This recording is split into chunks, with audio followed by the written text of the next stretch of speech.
পাঁচটি বামপন্থী রাজনৈতিক দলের পক্ষে একাধিক নেতৃত্ব কথা বলবার চেষ্টা করেছেন। আমিও চেষ্টা করব এই পাঁচটি রাজনৈতিক দলের পক্ষ থেকে বিকল্প যে বিষয় উপস্থিত করবার চেষ্টা করেছেন সে সম্পর্কে আমাদের অবস্থান আপনাদের সামনে স্পষ্ট করবার জন্য আমি প্রথমেই যে কথাটা বলতে চাইছি, স্বাধীনতার পর এখন অবধি কেন্দ্রের সরকার যতগুলো বাজেট উপস্থিত করেছে এবং পাশ করিয়ে নিয়েছে, এমন একটি বাজেটও আমরা কেউ দেখিনি বা দেখাতে পারবো না যে বাজেট আমাদের দেশের জনগণের বৃহত্তম অংশ, উপজাতি, তপশিলি, ওবিসি, সংখ্যালঘু নির্বিশেষে, নারী পুরুষ নির্বিশেষে, ছোট মাঝারি অংশের মানুষ যারা, তাদের স্বার্থে গ্রহণ করেছে তার কোনো দৃষ্টান্ত কেউ উপস্থিত করতে পারবেন না। এটাই স্বাভাবিক। স্বাধীনতার পর যারা ভারতবর্ষের রাষ্ট্র ক্ষমতায় অধিষ্ঠিত হয়েছেন এখন অবধি তারা রাষ্ট্র পরিচালনা নির্ধারণ করার চেষ্টা করছেন। তারা ভোটের সময় গরিবের কথা বলে তাদের বাক্সে ভোট জড়ো করে বটে, কিন্তু ক্ষমতায় বসতে পারলে পর তারা মূলত ভারতবর্ষের একচেটিয়া বড় বড় পুঁজিপতি, ধনিক বণিক, ভূস্বামী, কালোবাজারি, বেআইনি মজুদদারি যারা করেন, পুঁজির পাহাড়কে পর্বতে পরিণত করেন, তাদের স্বার্থ রক্ষা করার চেষ্টা করে চলেছেন। স্বাভাবিকভাবেই আমরা যারা বামপন্থী আন্দোলনে বিশ্বাস করি, আমরা সেখানে এই মোহে আক্রান্ত না যে এই সরকার এই দেশের গরিব মানুষ, নিম্নবিত্ত অংশের মানুষ, পেছনে পড়া অংশের মানুষ, দারিদ্র পীড়িত মানুষ, তাদের স্বার্থে রক্ষায় তারা নীতি নির্ধারণ করবেন এবং অর্থনৈতিক যে কর্মসূচি যেটা খুবই গুরুত্বপূর্ণ, তার প্রতিফলন যে বাজেটের মধ্য দিয়ে ঘটে সেই বাজেট সেভাবে তারা রচনা করবেন। ব্যতিক্রম একটি দুটো ক্ষেত্রে যে ঘটেনি তা না, কিন্তু সার্বিকভাবে বলা যাবে না। এই সময়ের মধ্যে ৭৮ বছরের একটা দুটা এরকম সরকার কেন্দ্রে প্রতিষ্ঠিত হয়েছে যেগুলো সরকারে টিকে থাকবার জন্যে বামপন্থীদের সমর্থন গ্রহণ করা ছাড়া তাদের সামনে ভিন্ন কোনো পন্থা খোলা ছিল না। সেই পরিস্থিতিতে বামপন্থীরা এই সরকারের উপর প্রভাব বিস্তার করে গরিব, মধ্যবিত্ত, নিম্নবিত্ত অংশের মানুষের স্বার্থে বাজেটে বা নীতিমালা নির্ধারণের প্রশ্নে চাপ সৃষ্টি করে কিছু কিছু বিষয় বাধ্য করার ক্ষেত্রে সাফল্য দেখিয়েছেন। যদিও সার্বিকভাবে তারা যা চেয়েছিলেন সব জিনিস তাদেরকে দিয়ে করাতে পেরেছিলেন, ঘটনা কিন্তু তা না। এটা যদি আমরা উল্লেখ না করি তাহলে সত্যের অপলাপ হবে। তাই আমি সংক্ষেপে এই বিষয়টি এখনো উল্লেখ করবার চেষ্টা করলাম। তাই এই পরিস্থিতিতে বর্তমান সময়ে পাঁচটি বামপন্থী রাজনৈতিক দল তারা যেটা উপলব্ধি করেছেন সঠিকভাবে, শুধু বিরোধিতা করলে চলবে না। কেন বিরোধিতা করছি এবং তার সঙ্গে সঙ্গে বিকল্প কি, সে বিকল্প যদি জনগণের সামনে উপস্থিত করে তার সপক্ষে জনমত তৈরি করে এই বিকল্প নীতি বাস্তবায়নের জন্য কেন্দ্রীয় সরকারের উপর চাপ সৃষ্টি করার সংগ্রামকে তীব্রতর করে তুলতে না পারেন, তাহলে পরে শুধু বিরোধিতা এটা একটা আনুষ্ঠানিক বিষয়ে পরিণত হতে বাধ্য। সেই দৃষ্টিভঙ্গি নিয়ে বিকল্প কিছু বক্তব্য বাদেশের সাথে সম্পর্কযুক্ত, এর বাইরে আমি যেতে চাইছি না। তারা উল্লেখ করার চেষ্টা করেছেন, সেগুলো সম্পর্কে আপনাদের সামনে দু চারটি কথা আমি বলবার চেষ্টা করব। আমাদের দেশে যারা তথ্য ঘাটাঘাটি করেন তারা জানেন, আরএসএস নিয়ন্ত্রিত বিজেপি যখন সরকারে আসে, বড় বড় যারা কোটিপতি, ডলারে যারা তাদের পুঁজির হিসাব করেন, এদের সংখ্যা 100 জনের বেশি ছিল না, বরং তার চাইতে কিছু কম। কিন্তু এই 10 বছর 11 বছরে এই সংখ্যা 200 ছাড়িয়ে গেছে। সম্পদের পাহাড় চূড়ায় তারা এখন অবস্থান করছে। আমরা বামপন্থীরা পার্লামেন্টের ভেতরে, পার্লামেন্টের বাইরে আমাদের দেশের আভ্যন্তরীণ অর্থনীতিকে শক্তিশালী করবার জন্য জনস্বার্থে যাতে সরকার, রাজ্য এবং কেন্দ্রের সরকার হাতে হাত মিলিয়ে কার্যকরী ইতিবাচক পদক্ষেপ গ্রহণ করতে পারেন, তাতে অন্যতম একটা গুরুত্বপূর্ণ দাবি আমরা করে আসছি। সেটা কি? এই যে বড় বড় বিত্তমান যারা, কোটি কোটি টাকার মালিক, যারাও জানা, তাদের যে সম্পত্তি, তাদের উপর কেন্দ্রীয় সরকারকে কর ধার্য করতে হবে, সম্পদ কর। কারণ এই যে সম্পদ তারা পাহাড়ে পরিণত করেছেন, পর্বতে পরিণত করেছেন, এটা মানুষকে লুণ্ঠন করে। কাজেই সেই মানুষের স্বার্থে সরকারের বাজেট, জনস্বার্থবাহী কর্মসূচি রূপায়ণ করতে গেলে পর সরকারের যে তহবিল, অর্থ ভাণ্ডার, তাকে শক্তিশালী করতে গেলে পর মানুষকে লুট করে যারা সম্পদের পাহাড় তৈরি করেছে, তাদের সম্পদের উপর কেন সরকার চাপ সৃষ্টি করে সেখান থেকে সেখানে আর্থিক আয় অর্জনের ব্যবস্থা করবে না? কিন্তু দেখা গেল এবারকারও যে বাজেট, সেই বাজেটে বড় বড় পুঁজিপতি যারা, তাদের ক্যাশাগ্রহ এই সরকারটা স্পর্শ করার চেষ্টা করেনি। কাজে এখানে বিরোধী 5টি বামপন্থী রাজনৈতিক দল দাবি জানিয়েছেন যে এদের উপর সম্পদ কর, এটা বিরাট অঙ্কের টাকা না, শতকরা হারে 4 ভাগ তাদের উপর সম্পদ কর ধার্য করো, এবং এই টাকা যদি সংগ্রহ করা যায়, একটা বিরাট অঙ্কের টাকা ভারত সরকারের কোষাগারে আসবে, যার উপর ভিত্তি করে জনস্বার্থে সারা দেশে ব্যাপক ইতিবাচক কর্মসূচি নেওয়া সম্ভব। যেহেতু কেন্দ্রীয় সরকার করছে না, এই দাবি আমরা অনেকদিন আগে করছিলাম, এই মুহূর্তে সারা দেশের মানুষকে এই দাবিতে সোচ্চার হওয়ার জন্য, সংগঠিত হওয়ার জন্য আমরা আবেদন জানাচ্ছি। আমাদের ভারতবর্ষের অর্থনীতি বড় বড় যে পুঁজিপতিরা, তারা কর্পোরেশন তৈরি করে, যাদেরকে আমরা কর্পোরেট বলি, তারা বাজার নিয়ন্ত্রণ করার চেষ্টা করছেন এবং এর মাধ্যমে প্রত্যক্ষ পরোক্ষভাবে তারা কোটি কোটি টাকার সম্পদের পাহাড় তৈরি করছেন। এই জায়গাতে যেটা 5টি বামপন্থী রাজনৈতিক দলের পক্ষ থেকে দাবি করা হয়েছে, কর্পোরেশন ট্যাক্স, সাধারণ দোকানিদের উপর ট্যাক্সের চাপ না বাড়িয়ে বড় বড় কর্পোরেশন যারা নিয়ন্ত্রণ করছেন, যারা গোটা ভারতবর্ষের অর্থনীতিকে নিয়ন্ত্রণ করছেন, সেই কর্পোরেশনের উপর ট্যাক্স বাড়াতে হবে।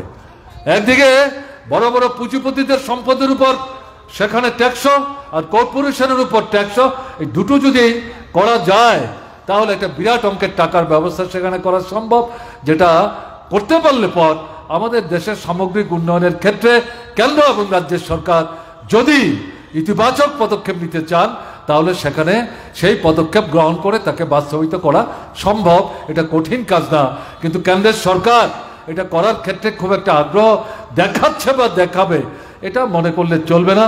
তার জন্য আন্দোলনের কোনো বিকল্প নাই। এর বাইরে যেটা, সেটা হচ্ছে কৃষকের যে উৎপাদিত সামগ্রী। আমাদের দেশের অর্থনীতির এখনো মূল ভিত্তি হচ্ছে কৃষি। কৃষকের উৎপাদিত সামগ্রীর, পণ্যের ন্যায্য ন্যূনতম দাম, অর্থাৎ উৎপাদন যে খরচের চাইতে যাতে তাদের হাতে যখন বাজারে এই পণ্য বিক্রি করতে যান, যাতে বিক্রি করে তার চাইতে খানিকটা হলো কিছু বেশি টাকা তারা হাতে পেতে পারেন, তার ব্যবস্থা করবার জন্যে আপনারা যারা খবর রাখেন তারা জানেন গত বেশ কয়েক বছর যাবত আমাদের দেশে সম্মিলিতভাবে একটা ধারাবাহিক কৃষক আন্দোলন চলছে। স্বাধীনতার পর এত বড় কৃষক আন্দোলন গত ৭৫-৭৭ বছরে ভারতবর্ষে সংগঠিত হয়নি। প্রায় ৫ শতাধিক কৃষকদের সংগঠন, তারা নানা ভাবনা, নানা চিন্তা, নানা দর্শন, তাদের পতাকার রঙের মধ্যে বৈচিত্র্য আছে, স্লোগানের মধ্যে নানা পার্থক্য ফারাক আছে, কিন্তু এই মূল দাবিটাকে ভিত্তি করে ৫০০ সংগঠন একটা জায়গায় সংগঠিত হয়েছিলেন। তার উপর ভিত্তি করে তারা আন্দোলন সংগ্রাম চালিয়েছেন। ১ বছর দিল্লিতে ঢুকবার মুখে হরিয়ানা এবং দিল্লির মাঝামাঝি জায়গায় কেন্দ্রের সরকার, এই বিজেপি সরকার তাদের পথ রুখে দেয় এবং তাদেরকে দিল্লিতে ঢুকতে দেয়নি। এবং তাদের দাবি এটাই ছিল যে ৩টা কৃষি আইন প্রকৃতপক্ষে কৃষি এবং কৃষকের স্বার্থের পরিপন্থী তোমরা গ্রহণ করেছ, এগুলো বাতিল করতে হবে। দ্বিতীয়ত, বিদ্যুতের দাম বাড়ানো চলবে না। তৃতীয় এবং প্রধানত, উৎপাদিত সামগ্রী, কৃষি উৎপাদিত সামগ্রী প্রত্যেকটা পণ্য সহায়ক মূল্যের কেন্দ্রীয় সরকার রাজ্যের সরকারকে সাথে নিয়ে কৃষকদের কাছ থেকে, প্রকৃত উৎপাদকদের কাছ থেকে সরাসরি কেনবার ব্যবস্থা করতে হবে। দেখা গেল এবারকার যে বাজেট, সেই বাজেটে এই যে জ্বলন্ত বিষয়টি, কারণ আমাদের দেশের জনসংখ্যার এখনো অর্ধেকের বেশি হচ্ছেন কৃষক এবং কৃষির সাথে প্রত্যক্ষ পরোক্ষভাবে যুক্ত, এই জ্বলন্ত বিষয়টি এবার আর বাজেটও কিন্তু গুরুত্ব দেওয়া হলো না। এটাকে পাশ কাটিয়ে গেল বা উপেক্ষা করা হলো। এটা সচেতনভাবে তাদের স্বার্থে বড় বড় যোদ্ধার, কালোবাজারি মজুদদার যারা, তাদের স্বার্থ রক্ষা করার জন্যে তারা ৩টি যে কৃষি আইন সেটা স্থগিত রেখেছে, কিন্তু উৎপাদিত পণ্যের ন্যায্য দাম দেওয়ার ক্ষেত্রে যে পদক্ষেপ গ্রহণ করা দরকার, সেটা হচ্ছে সবচেয়ে গুরুত্বপূর্ণ দাবি। সেই দাবি তারা কিন্তু এখনো বাস্তবায়িত করছে না। ৫টি বামপন্থী দলের পক্ষ থেকে এই প্রসঙ্গটি উত্থাপন করে সারা ভারতবর্ষের জনগণকে, শুধু কৃষক না সমস্ত অংশের মানুষকে ঐক্যবদ্ধভাবে কেন্দ্রীয় সরকারের উপর চাপ সৃষ্টি করে এই আইন প্রণয়ন করে কৃষকের কাছ থেকে তার উৎপাদিত পণ্য সরাসরিভাবে সরকার যাতে কিনবার ব্যবস্থা করে, তার জন্যে সোচ্চার আন্দোলন তৈরি করবার জন্য আবেদন জানানো হয়েছে। আমরা এখানেও এই দাবি সামনে রেখে এই অবস্থান আন্দোলন সংগঠিত করছি। এবং এর পাশাপাশি স্বাস্থ্য এবং শিক্ষা, এটা অত্যন্ত গুরুত্বপূর্ণ। মানব যেমন দুটো পায়ের উপর দাঁড়ায়, কাজে আমাদের দেশের ছেলে মেয়ে যারা ভবিষ্যৎ নাগরিক, দেশ পরিচালনার দায়িত্ব যাদের স্কন্ধে ভবিষ্যৎ দিনে অর্পিত হবে, সেই নাগরিককে মানুষের মতো মানুষ হিসাবে গড়ে তুলতে গেলে পর শিক্ষা এবং স্বাস্থ্যের মতো দুটো মৌলিক বিষয়, এই বিষয়ের প্রতি সরকারকে বিশেষভাবে নজর দিতে হবে। দীর্ঘদিন যাবৎ এই প্রশ্নে দাবি করা হচ্ছে স্বাস্থ্য খাতে জিডিপি, গ্রস ডোমেস্টিক প্রোডাক্টস, যেটা দেশের সম্পদের সম্মিলিত হিসেব সেখানে করে, এটাকে ভিত্তি করে হয় জিডিপি। সেখানে দাবি করা হচ্ছিল এই জিডিপির একটা অংশ স্বাস্থ্যের জন্য, একটা অংশ শিক্ষার জন্য কেন্দ্রীয় সরকারকে চিহ্নিত করে বাজেটের মধ্যে সেটাকে অন্তর্ভুক্ত করতে হবে। কিন্তু দেখা যাচ্ছে এই দাবি যতই জনপ্রিয় হোক না কেন, যতই প্রাসঙ্গিক হোক না কেন, কেন্দ্রের সরকারকে, আগের সরকার কি বর্তমান আরএসএস নিয়ন্ত্রিত বিজেপি সরকার 11 বছর হয়ে গেল, তারা একে গুরুত্ব দেওয়ার চেষ্টা করছেন না। তাদের কাছে এটা যেন একটা স্লোগান, এটাকে তারা সেইভাবে নজরে দেওয়ার চেষ্টা করছেন না। যদি মনে করেন যে তারা বুঝতে পারছেন না, তাহলে ভুল করবেন। তারা জেনে বুঝেই এই বিষয়টার প্রতি গুরুত্ব দিতে চাইছেন না। তারা মূলত এই দেশের বড় বড় একচেটিয়া পুঁজিপতি, ব্যবসা বাণিজ্যের মধ্য দিয়ে মুনাফা করে যারা তাদের সম্পদকে স্ফীত থেকে স্ফীততর করছে, তাদের হাতে শিক্ষা এবং স্বাস্থ্যের মতো এই দুটো গুরুত্বপূর্ণ বিষয় তারা তুলে দিয়ে তাদের এই দুটো ক্ষেত্রকে একটা ব্যবসার ক্ষেত্র, মুনাফা অর্জনের ক্ষেত্রে তারা যাতে কাজে লাগাতে পারে, তার সুযোগ দেওয়ার জন্য এই যে দাবিতে ছাত্ররা আন্দোলন করছে, যুবকরা আন্দোলন করছে, ব্যবহারজীবী বুদ্ধিজীবী অংশের মানুষ, গণতান্ত্রিক অংশের মানুষ দলমত নির্বিশেষে এই দাবিতে আন্দোলন করছে, এটাকে তারা গুরুত্ব দিচ্ছে না। এবারের বাজেটেও এই বিষয় সম্পর্কে সরকার নির্বাক ছিল। এখানে এই 5টি রাজনৈতিক দল নির্দিষ্টভাবে এই দাবি আবার উত্থাপন করেছেন। স্বাস্থ্য খাতে জিডিপির অন্তত 3 ভাগ এবং শিক্ষা খাতে জিডিপির অন্তত 6 ভাগ আলাদাভাবে চিহ্নিত করে বাজেটে অন্তর্ভুক্ত করে শিক্ষা এবং স্বাস্থ্যের ব্যয় নির্বাহের বৃহত্তম অংশের দায়িত্ব কেন্দ্রীয় সরকারকে গ্রহণ করতে হবে। রাজ্য সরকারের সাথে সমঝোতার ভিত্তিতে এই অর্থ বরাদ্দের মধ্য দিয়ে শিক্ষা স্বাস্থ্যের ক্ষেত্রে আমাদের দেশের ছেলেমেয়েরা, সাধারণ মানুষ যাতে কোনো অসুবিধার সম্মুখীন না হয় তা নিশ্চিত করতে হবে। খুব গুরুত্বপূর্ণ দাবি। পরবর্তী সময়ে যে বিষয়টির প্রতি দৃষ্টি আকর্ষণ করার চেষ্টা করেছে এই 5টি রাজনৈতিক দল, গণবন্টন যে ব্যবস্থা, এই ব্যবস্থাকে আরো শক্তিশালী, সমৃদ্ধ এবং প্রসারিত করতে হবে। এতে যেটা বলা হয়েছে, এই খাতে কেন্দ্রীয় সরকারকে আরো অধিক অর্থ বরাদ্দ করতে হবে। আমরা যেটা লক্ষ্য করছি, বিজেপি সরকার এই গণবন্টন ব্যবস্থাকে শক্তিশালী করার পরিবর্তে একে দুর্বল করার চেষ্টা করছে। মানুষকে রেশন কার্ড পাওয়া তার যে মৌলিক নাগরিক অধিকার, সেই অধিকার তারা নানা অছিলায় হরণ করবার চেষ্টা করছে। এবং দেখা যাচ্ছে সারা দেশে বিশেষ করে বামপন্থীদের উদ্যোগে গণতান্ত্রিক আন্দোলনের ময়দান থেকে যে স্লোগানটা সামনে নিয়ে আসা হয়েছে, শুধু সেখানে চাল গম দিলে চলবে না, অত্যাবশ্যক 13 থেকে 15টা সামগ্রী যা সব মানুষের লাগে, এরকম সামগ্রী সস্তায় সহায়ক মূল্যে সারা দেশে একই দামে বন্টনের ব্যবস্থা করতে হবে। তার জন্য বিশেষ করে কেন্দ্রীয় সরকারকে গুরুত্ব নিতে হবে। রাজ্য সরকারকে সাথে নিয়ে এই যে অর্থ কেন্দ্রীয় সরকার কেন্দ্রের বাজেটে বরাদ্দ করবেন, সেটা ভাগ করে নিয়ে সারা দেশে এই গণবন্টন ব্যবস্থাকে শক্তিশালী করতে হবে। এবার যে বাজেট উপস্থিত করেছে, তার প্রথম পর্যায়ের বৈঠক অধিবেশন গতকালকে আপনার সেখানে স্থগিত হয়েছে, আবার 1 মাস পর বসবে। এই যে আলোচনা হলো, বিরোধী দলগুলো কথা বললেন, তারা এই বিষয়গুলো বারবার তোলার চেষ্টা করেছেন। কেন্দ্রীয় সরকার, তার মন্ত্রী, বিশেষ করে অর্থমন্ত্রী এই বিষয়ের প্রতি কর্ণপাত করার তারা চেষ্টা করেননি। 5টি রাজনৈতিক দলের পক্ষ থেকে তারা কর্ণপাত করছে না বলে আমরা চুপ মেরে যাব, এটা হতে পারে না। এটা গরিব, মধ্যবিত্ত, নিম্নবিত্ত মানুষের জীবনে এটা জ্বলন্ত, অত্যাবশ্যক একটা গুরুত্বপূর্ণ দাবি। মানুষের ক্রয় ক্ষমতা নাই, রোজগার নাই, আয় নাই। এই পরিস্থিতিতে বাজার হাটে গিয়ে এই যে জিনিসপত্রের দরদাম যেভাবে বাড়ছে, পরিবার প্রতিপালনের জন্য ন্যূনতম চাল ডাল সহ গুরুত্বপূর্ণ সামগ্রী তারা কেনবারই ব্যবস্থা করতে পারছেন না। এই পরিস্থিতিতে কেন্দ্রীয় সরকার যদি উদাসীন দৃষ্টিভঙ্গি নিয়ে চলবার চেষ্টা করে, তাহলে কি করে চলবে?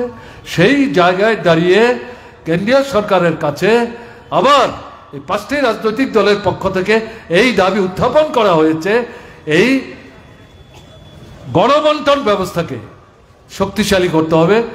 চাল, গম এবং অত্যাবশ্যক 13 থেকে 15টা সামগ্রী সস্তায় এক দামে সারা দেশে বন্টনের ব্যবস্থা করবার জন্য সেখানে কেন্দ্রের বাজেটে উপযুক্ত পরিমাণ অর্থ বরাদ্দের ব্যবস্থা করতে হবে।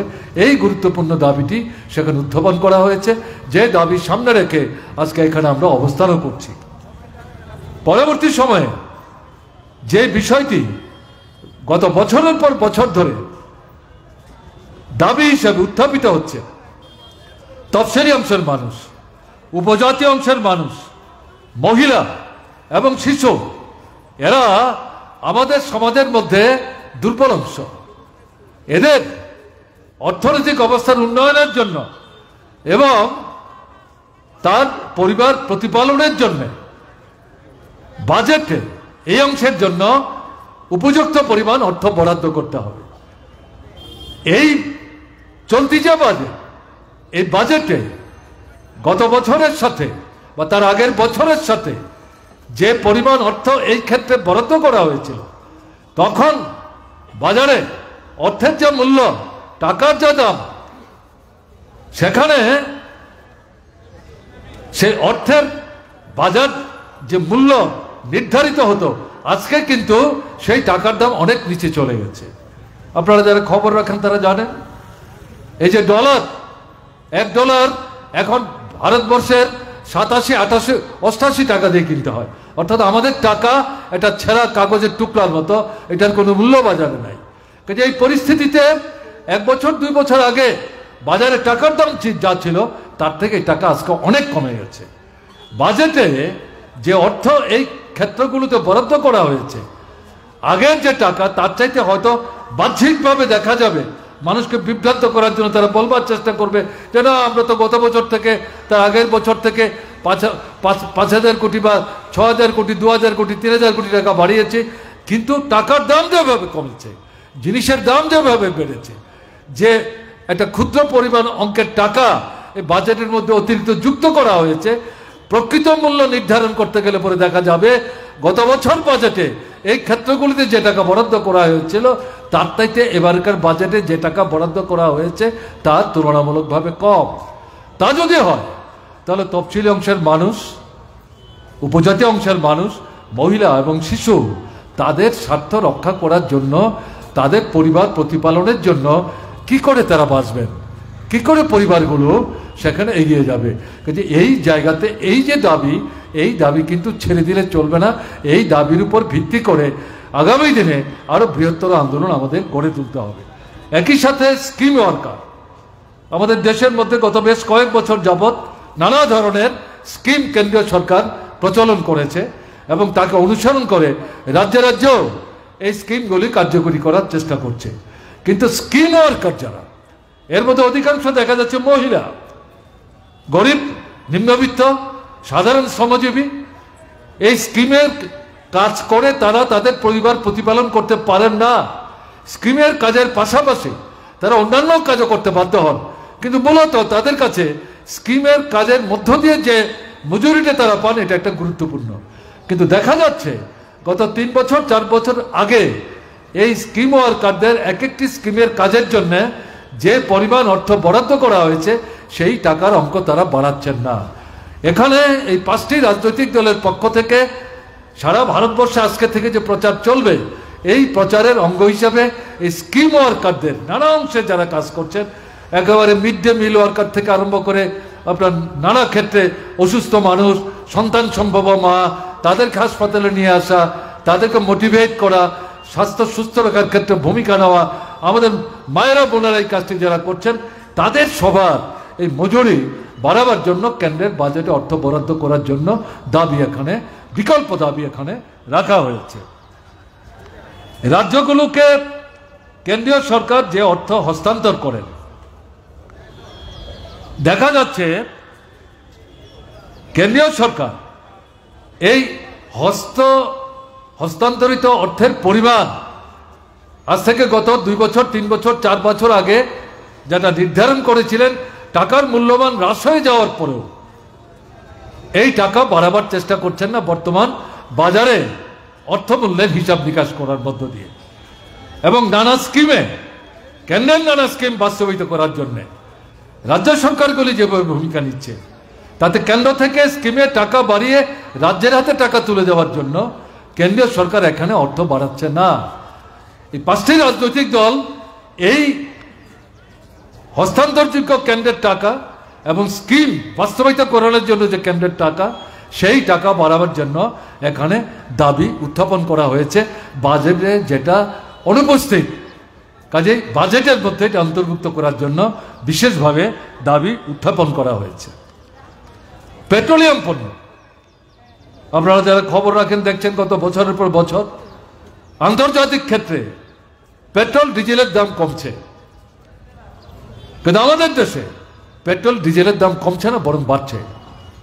তার উপর সেচ, নানা ধরনের কর ইত্যাদি বসিয়ে কেন্দ্রীয় সরকার অধিকাংশ ক্ষেত্রে বিরাট অঙ্কের টাকা মানুষের পকেট কেটে নিয়ে যাচ্ছেন এবং তার প্রতিফলন হচ্ছে বাজারে জিনিসপত্রের দরদাম বাড়ছে।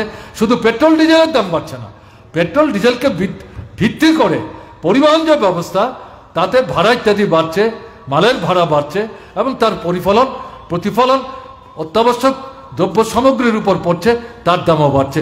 অর্থাৎ পেট্রোল ডিজেলের দাম বৃদ্ধির মধ্য দিয়ে 3-4 রকম ভাবে দেখা যাচ্ছে অর্থনৈতিক দিক থেকে মানুষের পকেট কাটার ব্যবস্থা কেন্দ্রীয় সরকার করেছে অনেক আগে থেকে।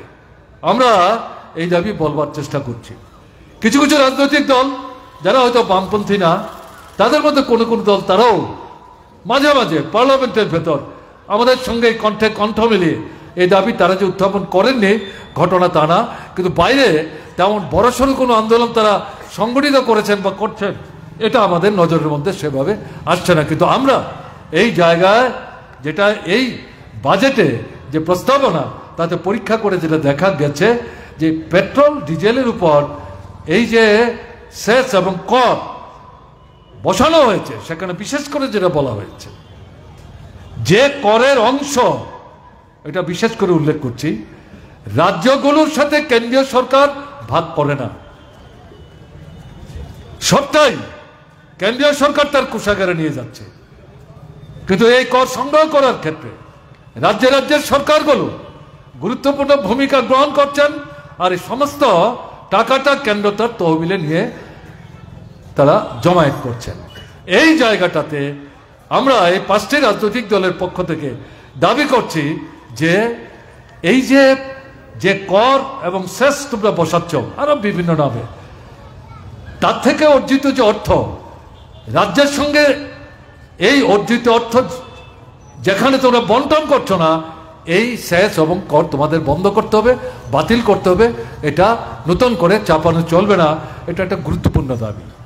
এবং আমি আগে বলবার চেষ্টা করেছি এই দাবি শুধুমাত্র রাজ্যের অংশের জন্য না, এই দাবি বাস্তবায়ন যদি করা যায় তাহলে 3-4 রকম পদ্ধতিতে সাধারণ মানুষের পকেট কেটে কেন্দ্রীয় সরকার তার যে অর্থ ভান্ডার এটাকে শক্তিশালী করার চেষ্টা করছে, অথচ জনগণের স্বার্থে এই টাকা খরচ করছে না, রাজ্যের সাথেও এটা শেয়ার করছে না।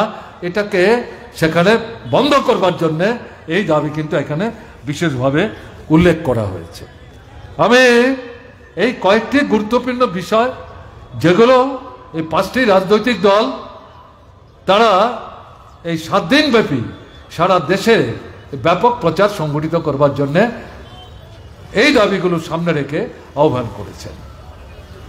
আমরা যদি মনে করি বা যারা আমাদের কথা শুনছেন তারা যদি মনে করেন এই বাজেট সেশন চলছে, আমরা এই কথাগুলো তুললাম, বাজেট তো পাস হবে এক সময়, কারণ সংখ্যা শাসক দলের শক্তি বেশি, বিরোধীরা যতই পার্লামেন্টের ভেতর হৈ হুল্লোড়ি করুক, বিক্ষোভ করুক, বয়কট করুক, তারা পাস করিয়ে নেবে।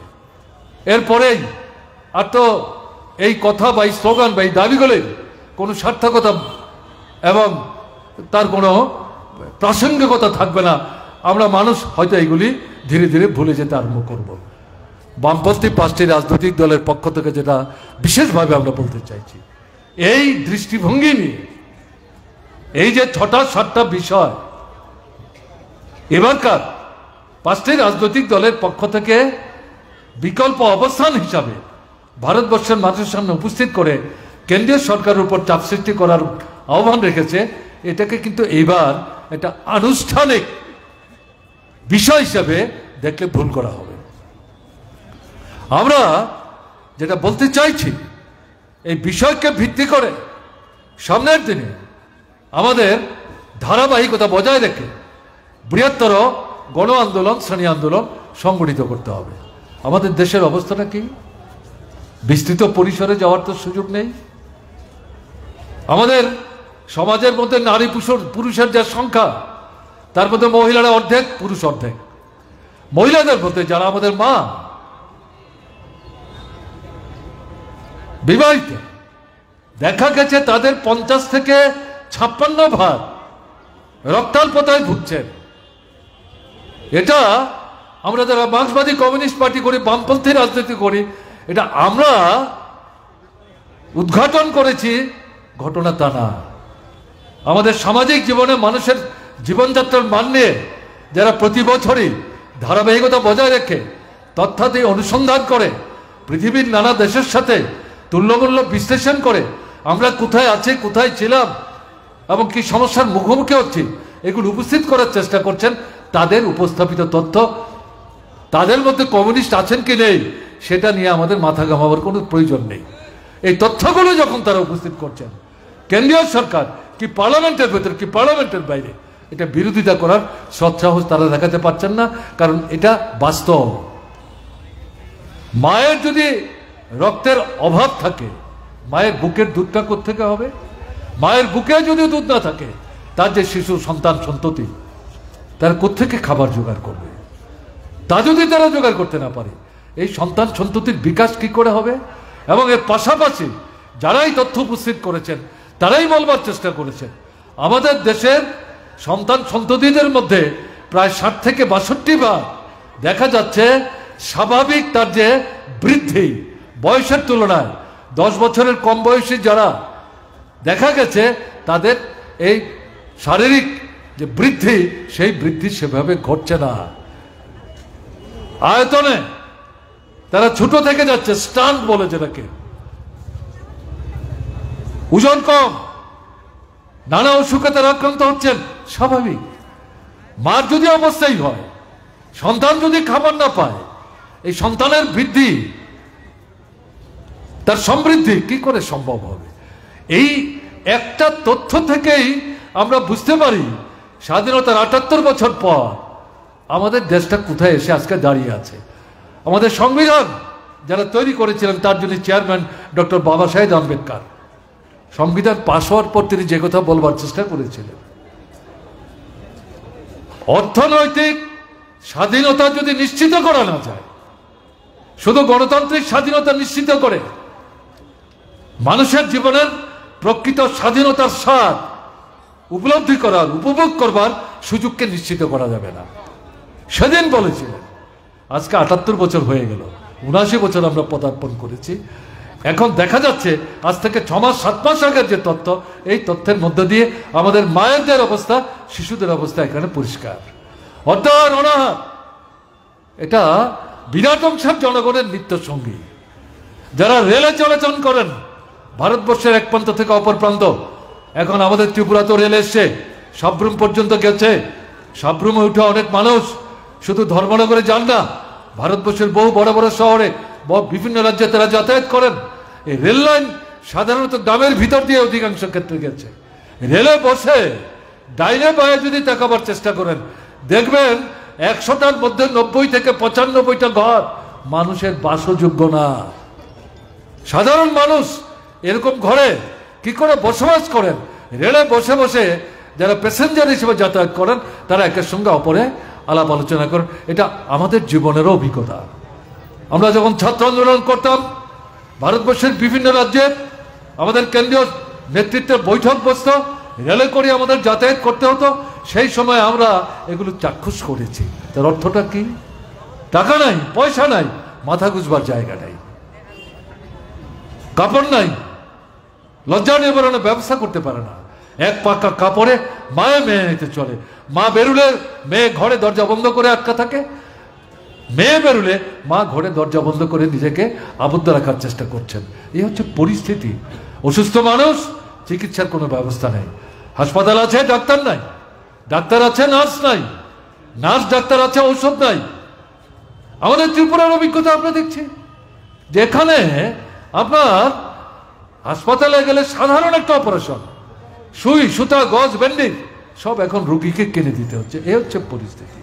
কাজে এই যে পরিস্থিতিটা এখানে চলছে, তাহলে পরে এর থেকে বেরোবার রাস্তা নাকি? আমরা এই যে 5টা রাজনৈতিক দল তারা সেখানে উল্লেখ করেছে, মানুষের আয় উপার্জনের ক্ষমতা বাড়াতে হবে, অনাহার থেকে মানুষকে রক্ষা করতে হবে, তা মাথা গুজবার একটা নিশ্চিত আস্তানা দিতে হবে, তাদের ছেলে মেয়েদের খেয়ে পরে বাঁচবার, পড়াশোনা করবার ব্যবস্থাটাকে নিশ্চিত করতে হবে। এটা আমাদের সংবিধানের নির্দেশাত্মক নীতির মধ্যে বিশেষ করে সেখানে উল্লেখ করা হয়েছে। এই জায়গায় দাঁড়িয়ে বর্তমান পরিস্থিতিতে সাধারণ মানুষের আর্থিক অবস্থার একটু উন্নতি সাধনের জন্য আমরা লড়াই করি। আমি যেটা শুরুতে উল্লেখ করার চেষ্টা করেছিলাম, এক দুটো ক্ষেত্রে ভিন্ন ধরনের বামপন্থীদের সমর্থনে সরকার কেন্দ্রে তৈরি হয়েছিল, তাদের উপর চাপ সৃষ্টি করে জনস্বার্থবাহী দুটো চারটা দাবি আমরা আদায় করতে পেরেছিলাম। তার মধ্যে অন্যতম ছিল রেগা। এই রেগা এই সরকার বন্ধ করে দেওয়ার চেষ্টা করছে। বড় বড় যারা পুঁজিপতি সুশোক সস্তায় যাতে মজুর নিয়োগ করতে পারে, রেগাতে যদি কাজের সুযোগ পায় তাহলে বড় বড় পুঁজিপতিদের সাথে এই শ্রমিকরা দর কষাকষি করে মজুরি বাড়াতে পারে, তাতে তাদের মুনাফা কমতে পারে। তার জন্য এই সরকারের উপর চাপ সৃষ্টি করছে, যাদের টাকার উপর ভিত্তি করে এই সরকারটা তৈরি হয়েছে যে রেগা বন্ধ করো। প্রকাশ্যে ঘোষণা দিয়ে রেগা বন্ধ না করলেও দেখা গেছে রেগা প্রকল্প বামপন্থীদের চাপে 61 জন সাংসদ যখন পার্লামেন্টে ছিল, ডক্টর মনমোহন সিং এর নেতৃত্বে যে সরকার দিল্লি থেকে চলতো, তার অনিচ্ছা সত্ত্বেও চাপ সৃষ্টি করে এই রেগা কর্মসূচি গ্রহণ করতে বাধ্য করা হয়েছিল। প্রথম 100টি জেলা, তারপর পর্যায়ে ক্রমে শহর বাদ দিয়ে ভারতবর্ষের সমস্ত জেলাতে ডক্টর মনমোহন সিং এটা বামপন্থীদের চাপে বাধ্য হয়ে চালু করেছিলেন। এখন যেটা দেখা যাচ্ছে বিজেপি সরকার এটা তুলে দেওয়ার চেষ্টা করছে। যাদের নাম এই রেগার তালিকায় অন্তর্ভুক্ত হয়েছিল তাদের মধ্যে 9 কোটি মানুষের নাম এই তালিকা থেকে কেটে ছাঁটাই করা হয়েছে। তারা আর কোনো রেগার দাবি তারা করতে পারছেন না, নানা ছিল। এই করে করে দেখা যাচ্ছে যে বিরাট অংশের রেগার আয়ের উপর নির্ভর করে যারা অন্তত একবেলা খাবার ব্যবস্থা করতে পারছিলেন, এই সুযোগ তাদের হাতছাড়া হয়ে গেছে। বলে আমাদের এখানে দাবি করতে হচ্ছে যে রেগার বরাদ্দ বাড়ান। গত বছরের যে টাকা, আগের বছরের যে টাকা, এই বছরও বাজেটে তার চেয়ে বেশি টাকা তারা বরাদ্দ করেনি। একটু এদিক সেদিক বাড়ালেও আমি যে কথা বলছিলাম, টাকার দাম যেভাবে কমে গেছে, এটা প্রকৃত অর্থে গত বছর এবং তার আগের বছরের চাইতে কম টাকা।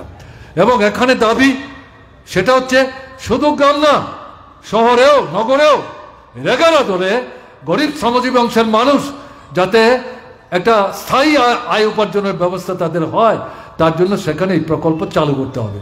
ত্রিপুরা আমরা চালু করেছিলাম রেগার কাজ। ত্রিপুরাতে আমরা গড়ে 85 থেকে 94 দিন করেছি, কোনো কোনো বছর 100 দিনের উপরে গেছে। ব্যতিক্রম ট্রাইবেল এলাকাতে 114, 20, 24 দিন পর্যন্ত আমরা করেছি। এবং টুয়েপের কাজ আমরা 75 দিন করেছিলাম, 65 দিয়ে শুরু করেছিলাম। কেন্দ্র সাহায্য করবে না পরিষ্কার বলে দিয়েছে।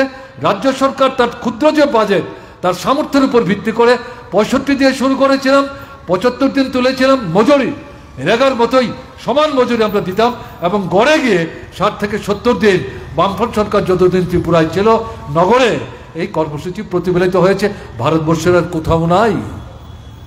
এখন ত্রিপুরায় রেগা 30 দিন 32 দিন, আর টুয়েপ এটা 14-15 দিনের বেশি না। কাজ করলে পর সেখানে 2 মাস 3 মাস 4 মাস তারা মজুরি পান না।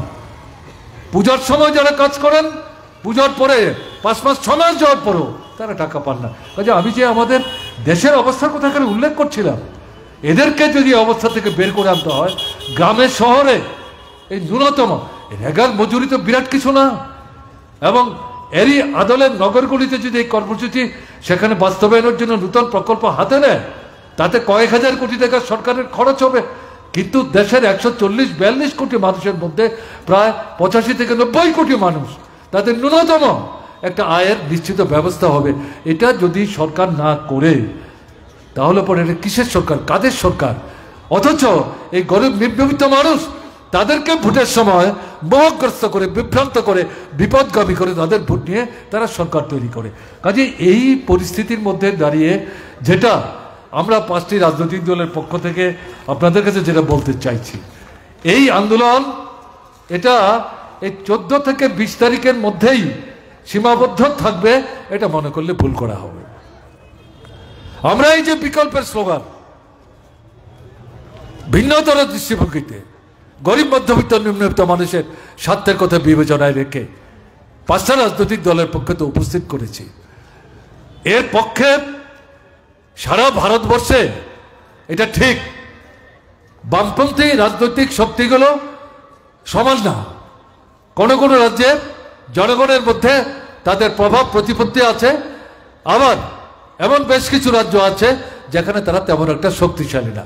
আমরা সচেতন, কাজে সারা ভারতবর্ষে আমরা শক্তিশালী না বলে যেই রাজ্যগুলোতে জনগণের মধ্যে আমাদের খানিকটাও ভিত্তি আছে, মানুষ সমর্থন করেন এবং এটা লড়াই সংগ্রামের মধ্য দিয়ে এই 5টি রাজনৈতিক দলের জনগণের সঙ্গে সম্পর্ক গড়ে উঠেছে, সেই জায়গাগুলিতে এই আন্দোলন কেন আমরা ধারাবাহিকতা বজায় রেখে অব্যাহত রাখব না। এবং এই আন্দোলনের যে বার্তা ধীরে ধীরে ভারতবর্ষের অন্যান্য রাজ্যগুলিতে প্রসারিত হবে এবং এটা মানুষের চেতনার মানকে উন্নত হতে সাহায্য করবে, চোখ কান খুলতে সাহায্য করবে। সামগ্রিকভাবে যেখানে এখনো বামপন্থী আন্দোলন দুর্বলতায় ভুগছে, খানিকটা শক্তিশালী যে জায়গায় বামপন্থীরা, তারা যদি বিকল্প স্লোগানকে ভিত্তি করে এই আন্দোলনকে সংহত করার চেষ্টা তারা অব্যাহত রাখার তারা উদ্যোগ গ্রহণ করেন, তাহলে সারা দেশের মধ্যে এই যে বিকল্প, এই বিকল্পের পক্ষে একটা বড় জনমত কিন্তু সেখানে সংগঠিত করা সম্ভব হবে। ভোটের সময় 20-22টা রাজনৈতিক দল 5 বছর চুপচাপ থেকে চলো বিজেপি হটাই, তখন গিয়ে আসন ভাগাভাগি করতে ভোটের 2 দিন আগ পর্যন্ত ঝগড়াঝাটি করি, শেষ পর্যন্ত আসন ভাগ করি, তারপরে দেখা যায় এক দলের লোক আরেক দলের প্রার্থীকে ভোট দিয়েও সমর্থন করেন না, তারপরে ভোটের ফলাফল যখন বের হয় এক দল আরেক দলকে সমালোচনা করেন। এই পদ্ধতিতে এই জনবিরোধী ফেসিবাদী দৃষ্টি নিয়ে RSS নিয়ন্ত্রিত এই বিজেপি সারা দেশের বুকে যে পাথর চাপা হয়ে বসবার একটা স্থায়ী ব্যবস্থা করতে চাইছে, এর থেকে কিন্তু ভারতবর্ষকে উদ্ধার করা যাবে না, ত্রিপুরাকেও মুক্ত করা যাবে না। তাই আমরা যেটা বলবো, এই আন্দোলন, এই বিকল্প যে স্লোগানগুলো আমি প্রথমেই বলেছি, অন্য বিষয়ে এখানে আমরা ধরবার চেষ্টা করিনি। বাজেটের সাথে অর্থনীতি বিষয়ের সাথে সম্পর্কযুক্ত এরকম বিষয়ে 5টা রাজনৈতিক দল যেমন বলেছেন, আমরা এখানে আলোচনা উপস্থিত করতে গিয়ে এই বিষয়গুলো উপস্থিত করে আপনাদের দৃষ্টি আকর্ষণ করার চেষ্টা করেছি। আপনাদের কাছে আমাদের আবেদন থাকবে, এই আন্দোলন আগামী দিনে ধারাবাহিকতা বজায় রেখে সারা ত্রিপুরায় আমাদের শক্তিশালী করতে হবে। কারণ কেন্দ্রে যেমন বিজেপি সরকার, রাজ্যেও তো বিজেপি সরকার। এই যে সমস্যাগুলো, এগুলো কেন্দ্র যেমন সমাধান করার চেষ্টা করছে না, রাজ্যের বিজেপি সরকার সমাধান করার চেষ্টা করছে। ফলে এখানে এই সমস্যাগুলো সমাধান না করাতে মানুষের পারিবারিক জীবনে, অর্থনৈতিক জীবনে, সামাজিক জীবনে যে সংকট তৈরি হয়েছে, এর থেকে বেরোবার কি রাস্তা? এর থেকে বেরোতে গেলে পর ঐক্যবদ্ধ আন্দোলন যদি আমরা প্রসারিত করতে না পারি তাহলে কি করে সম্ভব? তাই আপনাদের কাছে আবেদন করব যে আমাদের এই আন্দোলন আজকের এই অবস্থানের মধ্য দিয়ে যাতে শেষ না হয়, এই বিকল্প দাবিগুলি সামনে রেখে সামনের দিনে ত্রিপুরার অন্যান্য বিষয়বস্তুর উপর নিশ্চয়ই আন্দোলন সংগ্রাম চলবে। এই গুরুত্বপূর্ণ এই দাবিগুলোকে সামনে রেখে সামনের দিনে ধারাবাহিকতা বজায় রেখে আমাদের কিন্তু আন্দোলন সংগ্রাম পরিচালনার দৃঢ়তা নিয়ে এখান থেকে আমাদের যেতে হবে। এই আবেদন আপনাদের সামনে রেখে আমি আমার কথা বলা শেষ করছি। ভালো থাকবেন, আমার নমস্কার নেবেন।